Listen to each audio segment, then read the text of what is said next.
Hey there, welcome back to the channel. So, let's talk about a common problem that many of us have faced while trying to start ffmpeg. Every time you give it a go, you're greeted with that dreaded message.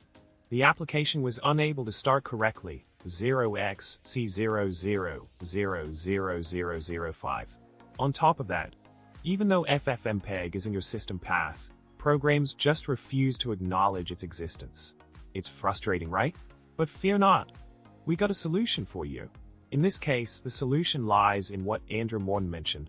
To use the full version of ffmpeg, you need to have Windows 10 installed because it requires certain DLLs to run smoothly. But don't worry, there's a workaround. By opting for the essential version of ffmpeg, you can say goodbye to that pesky error message once and for all. It may take a while to download, but trust me, it's worth the wait. Now let's delve a bit deeper into the solution. By switching to the essential version, you're bypassing the need for those specific DLLs that were causing the hiccup.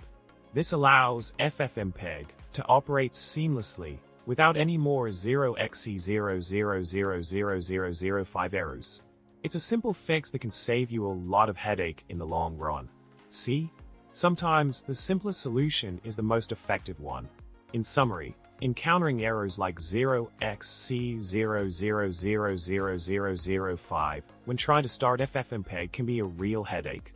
But by following the advice to switch to the essential version, you can bypass the compatibility issues and get back to what you do best. So, give it a try and say goodbye to those error messages for good.